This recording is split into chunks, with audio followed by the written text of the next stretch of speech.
সুপ্রিয় দর্শক আসসালামু আলাইকুম, কেমন আছেন আপনারা? নিশ্চয়ই ভালো আছেন। আজকের ভিডিওতে আপনাদের সবাইকে স্বাগত জানাচ্ছি। আজকে আমি আপনাদের সাথে শেয়ার করব খুব ইম্পর্ট্যান্ট একটা টপিক নিয়ে, এবং প্রতিদিন আমার কাছে হিউজ কমেন্টস আসে এই টপিকটা নিয়ে। আর সেটা হচ্ছে ডেলিভারি ডেট পার হয়ে যাওয়ার পরে গর্ভবতী মায়ের কী করণীয়। চলুন মূল ভিডিওতে যাওয়া যাক। বাই দ্য ওয়ে, মূল ভিডিওতে যাওয়ার আগে একটা কথা বলি, আমি আমার চ্যানেলে pregnancy related, specially normal delivery related অনেক ইম্পর্ট্যান্ট তথ্য ভিডিও আকারে শেয়ার করে থাকি। এই তথ্যগুলো আমার পার্সোনাল এক্সপেরিয়েন্স ও আমার ডক্টরের সাজেশন থেকে নেওয়া। তাই আমার চ্যানেলটিকে যদি একবার আপনারা ভিজিট করেন, তাহলে আপনারা আপনাদের প্রশ্নাতীত মনের অনেক প্রশ্নের উত্তর পেয়ে যেতে পারেন। এবারে চলুন মূল আলোচনায় যাওয়া যাক। আমি শুরুতেই বলেছি আজকে আলোচনা করব ডেলিভারি ডেট পার হয়ে যাওয়ার পরে একজন গর্ভবতী মায়ের কী করণীয়। ডেলিভারি ডেট বা আপনার বাচ্চা জন্মানোর সম্ভাব্য তারিখ, এই ডেলিভারি ডেটটা বিভিন্ন উপায়ে হিসেব করা হয়। স্পেশালি এলএমপি দিয়ে এটা খুব বেশি হিসেব করা হয়। এলএমপি মানে হচ্ছে লাস্ট মান্থ পিরিয়ড, মানে আপনি সর্বশেষ যেই মাসে পিরিয়ড হয়েছেন সেই মাস থেকে পরবর্তীতে কাউন্ট করা হয় 10 মাস, এবং সেটার সাথে প্লাস মাইনাস 7 দিন করা হয়। এছাড়া আপনি নিজেই কিভাবে নিজের খুব সহজে ডেলিভারি ডেট হিসেব করবেন সেটা নিয়ে একটা ভিডিও আমার চ্যানেলে আছে, চাইলে আপনারা দেখে নিতে পারেন, আমি আই বাটনে দিয়ে রাখবো।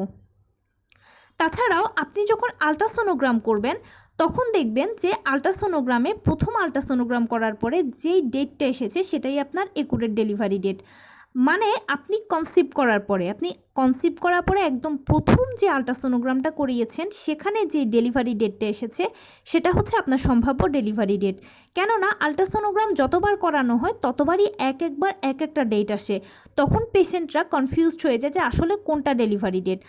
প্রথম আলট্রা করানোর পরে, মানে কনসিভ করার পরে যখন ফার্স্ট আলট্রা করিয়েছিলেন সেটাই যে ডেলিভারি ডেট এসেছিল সেটাই হচ্ছে আপনার অরিজিনাল ডেলিভারি ডেট। তো আপনি দীর্ঘ 9টি মাস ভালো মন্দ বিভিন্ন সময়ের মধ্যে কাটানোর পরে যখন ডেলিভারি ডেটের কাছাকাছি চলে যান তখন খেয়াল করবেন যে যদি নর্মাল ডেলিভারি হওয়ার হয় তাহলে নর্মাল ডেলিভারির 1 সপ্তাহ আগে বা ডেলিভারির 1 সপ্তাহ আগে থেকে শরীর বিভিন্ন ধরনের সাইন দিবে। এরপর আস্তে আস্তে যা প্রক্রিয়া তার মাধ্যমে নর্মাল ডেলিভারি হবে।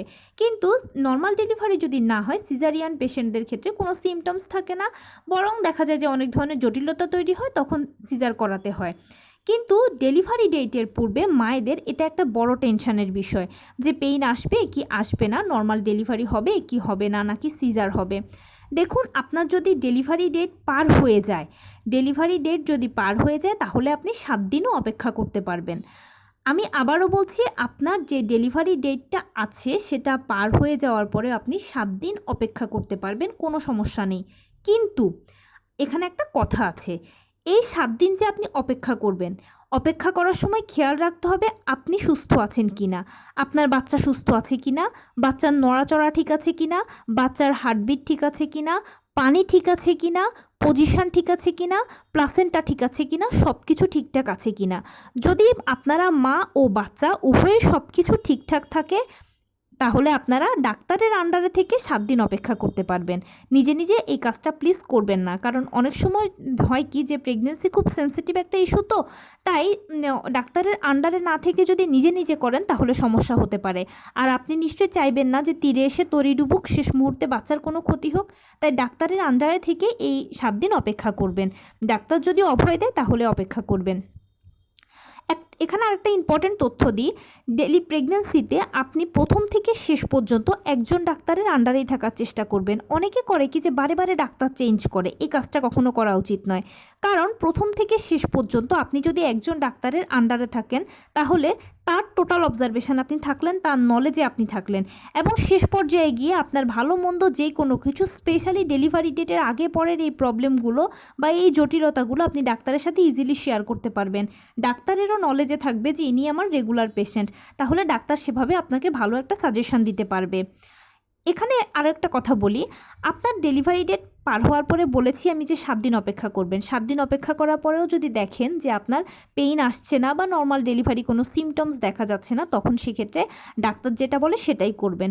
অনেক সময় হয় কি যে ডাক্তার যদি পেশেন্টের কন্ডিশন ভালো থাকে, সব কিছু ঠিক থাকে, তখন তারপরেও আরও কিছুদিন অপেক্ষা করতে বলে। কিন্তু যদি দেখা যায় যে না, বাচ্চার কন্ডিশন বা পেশেন্টের কন্ডিশন ভালো নয়, তখন সেক্ষেত্রে হয়তো সিজার করানোর প্রয়োজন হয়। তাই 7 দিন চলে যাওয়ার পরে ডাক্তার যেটা বলবে সেটাই আপনি করবেন। অনেকে করে কি যে জোরাজুরি করে, কি জোরাজুরি করে সেটা হচ্ছে যে না, নর্মাল ডেলিভারি হতেই হবে, at any cost normal delivery হতেই হবে, নর্মাল ডেলিভারি না হলে হবে না। দেখুন, এখানে জোরাজুরির কোনো বিষয় না, এটা হচ্ছে যে যদি বাচ্চা নর্মালে হয় তাহলে ভালো, আর সিজার হলেও এখানে ঘাবড়ানোর, টেনশনের, লজ্জার কোনো কিছু নেই। কেননা জন্ম মৃত্যু বিয়ে তিন বিধাতা নিয়ে। আপনার সন্তান কিভাবে পৃথিবীতে আসবে, সে কি নর্মালে আসবে না সিজারে আসবে, সেটা উপরওয়ালা আগে থেকেই ঠিক করে রেখেছেন। তাই যাই কিছু ঘটছে উপরওয়ালার ইচ্ছাতেই ঘটছে, এটাকে সবসময় আপনার মানতে হবে, মাথায় রাখতে হবে। তাই এটা নিয়ে জোরাজুরি করবেন না। ডাক্তার যদি নর্মাল ডেলিভারির জন্য আপনাকে ওয়েট করতে বলে তাহলে অবশ্যই করবেন, এর মধ্যে যদি পেইন এসে যায়, নর্মাল ডেলিভারি হয় তাহলে তো ভালো। কিন্তু ডাক্তার যদি দেখেন যে না, কোনো একটা ঝামেলা আছে বা কোনো জটিলতা আছে, মা বাচ্চার জীবনের ঝুঁকি আছে, তখন সেক্ষেত্রে যদি সিজার করতে বলে তাহলে প্লিজ আপনারা সিজার করিয়ে নেবেন। এখানে আপনারা জোরাজুরি করবেন না। অনেক মায়েরা আরেকটা ভুল কাজ করেন কি, যে ডেলিভারি ডেটটা পার হয়ে গেছে বা ডেলিভারি ডেট এগিয়ে আসছে, এখনও কেন পেইন হচ্ছে না, এখনও কেন নর্মাল ডেলিভারি প্রসেস শুরু হচ্ছে না, এটা নিয়ে টেনশন করে। আর টেনশন করে অযথা করে কি, যে তাদের প্রেশারটাকে তারা হয় হাই করে না হয় ফল করে। দেখুন, এ সময় যদি আপনার প্রেশারটা হাই হয় বা প্রেশারটা যদি কমে যায়, তাহলে এটা আপনার জন্য যতটা ক্ষতিকর, আপনার বাচ্চার জন্য কিন্তু তার থেকে বেশি ক্ষতিকর। এরকম অনেকে আছে যে অনেক বাচ্চাই এরকম মায়ের অযাচিত টেনশনের কারণে ডেলিভারি ডেটের কয়েকদিন আগেও মারা যায় গর্ভের ভেতরে। তাই এই কাজটা কখনোই করা যাবে না। ডেলিভারি ডেটটা যত এগুতে থাকবে আপনি তত বেশি নিজেকে রিল্যাক্স করতে থাকবেন, টেনশনের কিছু নেই, সব কিছু উপরওয়ালার উপর ছেড়ে দিন। যদি নর্মাল ডেলিভারি হয় তাহলে আপনার প্রসেস শুরু হবে, বাচ্চা নর্মালি হবে। আর যদি সিজার লাগে তাহলে সেটাকে উইলিংলি মেনে নেবেন। কেননা আপনার কখনোই ইন্টেনশন হওয়া উচিত নয় যে আমার নর্মাল ডেলিভারি হতেই হবে, বা আমি না হলে আমি এটা কোনো অবস্থাতেই আমার মেনে নেব না, এটা কখনো আপনার ইন্টেনশন হতে পারে না। আপনার ইন্টেনশন হওয়া উচিত যে আপনার ডেলিভারিটা যেন সুস্থভাবে হয়, সুন্দরভাবে হয়, আপনি যেন ভালো থাকেন, বাচ্চা যেন ভালো থাকে। এখানে নর্মাল ডেলিভারি বা সিজারটা বড় ব্যাপার নয়, বড় ব্যাপার হচ্ছে মায়ের সুস্থতা, বাচ্চার জীবনের সুস্থতা।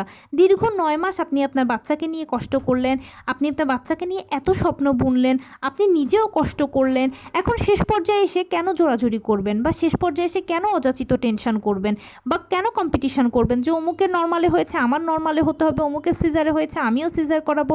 প্লিজ এই ধরনের কোনো কিছুতেই যাবেন না। আপনার নিজস্ব যেভাবে আপনার বাচ্চা দুনিয়াতে আসবে, পৃথিবীতে আসবে, সেভাবেই আপনার বাচ্চা আসুক।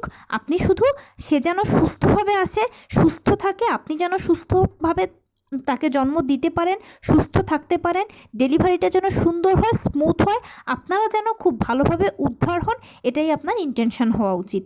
তো এই ছিল আজকের ভিডিও। কেমন লাগলো বলুন? যদি ভালো লেগে থাকে ও হেল্পফুল হয়ে থাকে তাহলে প্লিজ লাইক, কমেন্ট, শেয়ার করতে একদম ভুলবেন না। আর সেই সাথে আমার চ্যানেলটিকে সাবস্ক্রাইব করার বিনীত অনুরোধ রইল। পাশে থাকা বেল আইকনটি ক্লিক করে দেবেন যেন আমি ভিডিও আপলোড করার সাথে সাথে আপনারা নোটিফিকেশান পেয়ে যান। ভালো থাকবেন, সুস্থ থাকবেন। আসসালামু আলাইকুম।